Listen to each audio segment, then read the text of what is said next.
What's Bitcoin? What's an NFT? What's the blockchain? What's a crypto wallet? What's Dogecoin? Hi guys, my name is Jose Salazar and this is my new YouTube channel called Bacon Bits. Over the last couple years, I have learned a lot about crypto. I want to share some of my knowledge. And so to kick off my very first video, I will be going over what crypto is, what blockchain is, how it works, and a general understanding to a beginner audience. So without further ado, let's get right into it.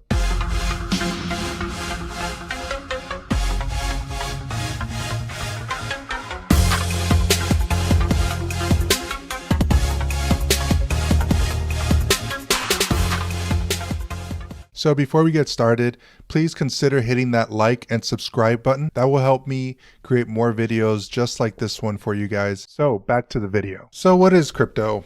So I want to give a general understanding of how currency started. And to do that, I have a good old drawing here. So back then, we had a person here called A and a person here called B. Person A had some donuts. And person B, I don't know, has some pizza, right? And so person A says, hey, I want your pizza. And person B says, oh, yeah, okay, I want your donuts.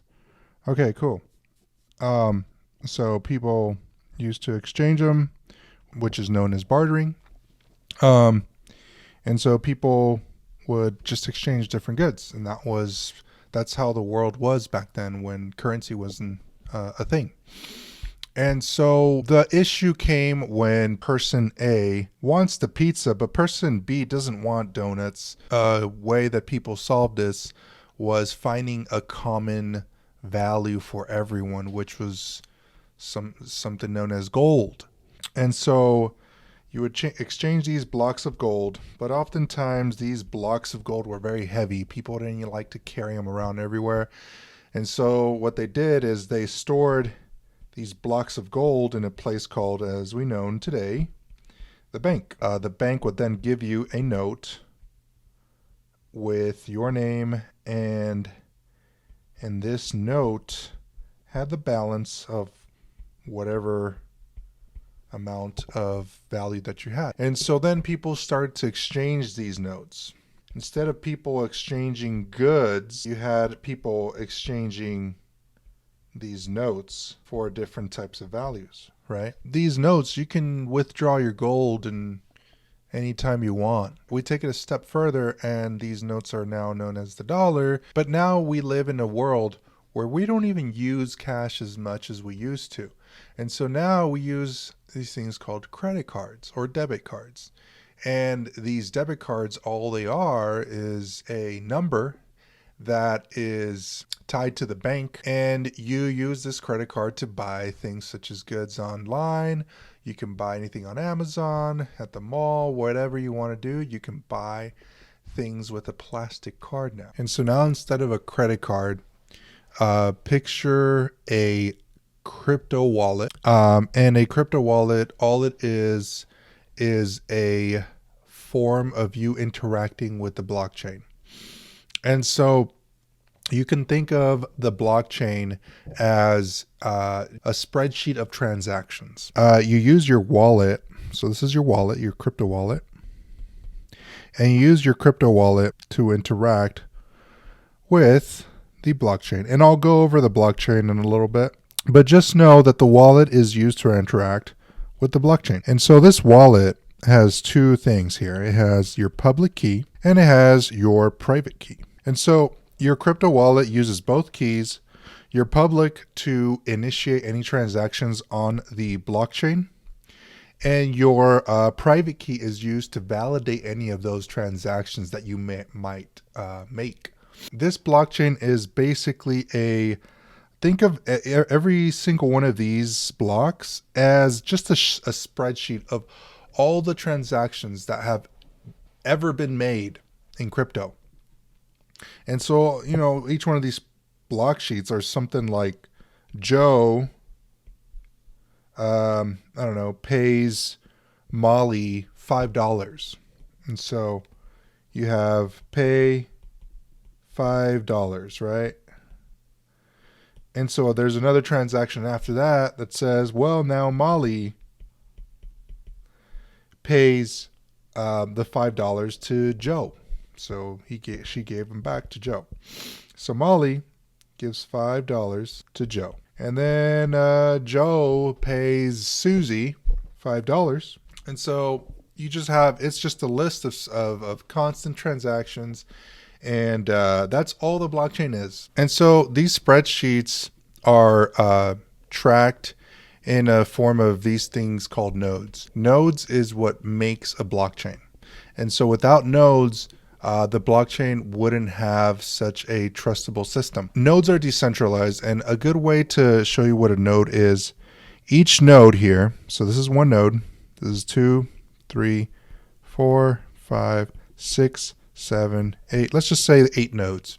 There's way more nodes in the real blockchain, but just for simplicity's sake, we're just going to put 8 nodes.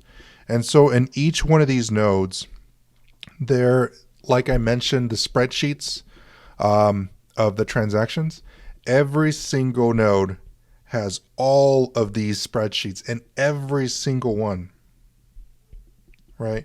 So you have the spreadsheets of all the transactions that ever happen in each one of these nodes. And so these nodes serve as validating points to determine what transactions are real and what transactions are fake. That way, let's say if I ever try to hack the system and I try to give myself 1,000 Bitcoins and try to hack a node.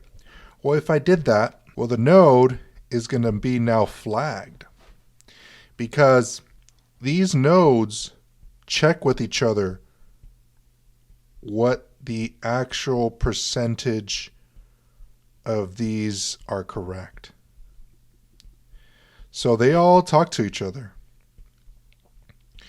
And so the way this works is, let's say this node talks to this guy and says, hey, do you have this new transaction that I just got?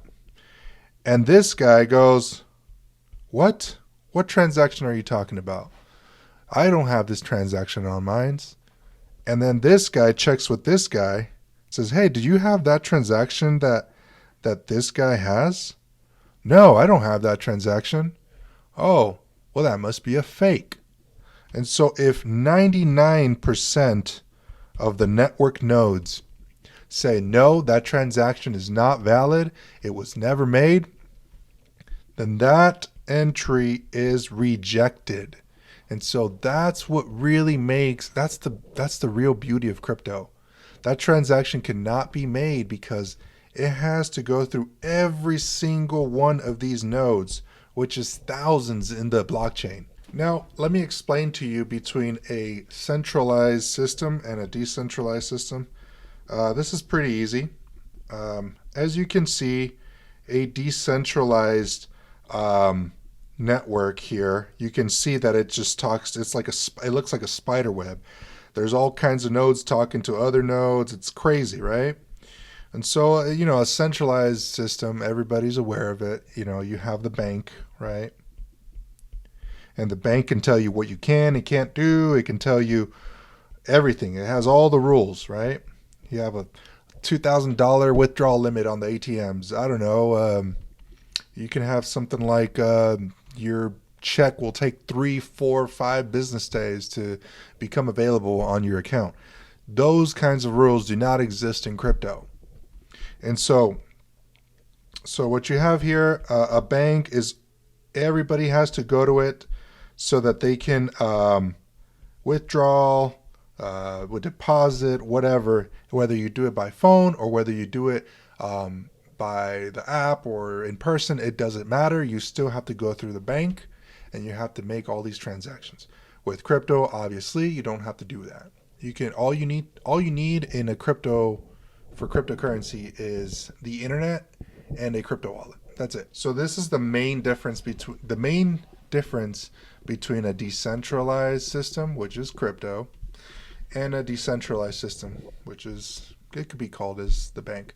And one good thing I love about decentralization is, let's say one of these nodes one of these nodes ends up going bad, right? So we basically just destroyed a node. Oh no, what's going to happen? Well, it's okay. You can go around this way. And you know, the network still functions as is. You take care of the bank and you destroy the bank. Oh wow, oh no, the bank goes bankrupt. Well, you don't have any money no more. Too bad, sorry. So that's one big thing about decentralization. The benefit is that there is no single point of failure. You have ways around, and so there's so many nodes in the blockchain today. If one node is basically going to the trash, it's okay. The blockchain's still flowing. It's still going to be working fine. Now, you might think of a node as a computer, and a computer that's stored anywhere in someone's house that is validating all these transactions. And that's where a lot of miners come into play. My understanding is a validator, a node, is something that validates transactions and keeps track of the network, where a mining rig is more of a performing the calculations that are involved to get that transaction made. And so some of the benefits that are involved with the topology of being decentralized is obviously, as I mentioned, that it's very redundant. If one node goes down, it's not the end of the world. There's still more. There's still other nodes that can take care of the network. It's definitely more secure. You can't hack the system. As I mentioned before, all these nodes, they all validate these transactions. So if you want to hack the system, you're going to have to get through every single one of these nodes at the same time. The best thing about the decentralized world is that no one has control. For some people, that might raise some eyebrows and be like, well, what do you mean no one has control? Other people, it might be like, well, it's my money and I can control it and no one else can. And so it kind of just depends on what way you look at it. And the way crypto works is that they are secured by cryptography, by, as I mentioned, the private and the public key. So the public key is used, as I said, to initiate transactions. The private key is then used to validate those transactions which you have made, to let the blockchain know that yes, that in fact was you. And so you use your private key to sign all these transactions.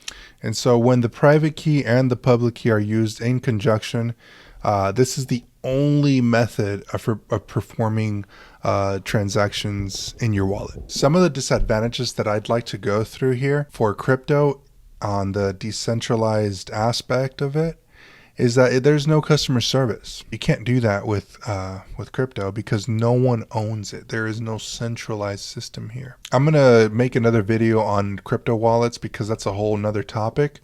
But one thing I like to point out here is that when you do create a wallet, you get these 12 sets of words here. These words can be just random generated words like iPod, pen, grandma, TV, anything, right? You have to put these words in order and you have to write them down on a piece of paper. If you ever lose your wallet, then these words are used to recover your wallet. If they ever get to the hands of some hacker or some bad person, they can steal your funds because your wallet does not have your name on it. It's not like your social number is tied to your wallet. There is no personal information tied to your wallet. Your wallet is just a number with a recovery phrase, and that's it. No email, no phone number. There is nothing personal that is tied to your wallet. And so the only way to access your wallet, if you ever lose your computer or your phone where your wallet's stored at, then the only way to access it back is your recovery phrase, which is those 12 words that I mentioned. If you ever have trouble with this, with these 12 words, you can't get any help. That's it. You're done. There is no way for you to get those funds back because you lost your 12 words. And so that's one big disadvantage for cryptocurrency. But there are more than there's a couple of different types of crypto wallets, which I will go over in a different video. So that's it for this video. I hope you enjoyed it. If you like this content, please hit that subscribe button and don't forget to hit that like button. And like always, I'll be making more of these videos and I'm hoping that you get to tune in for the next one. Until then, thank you.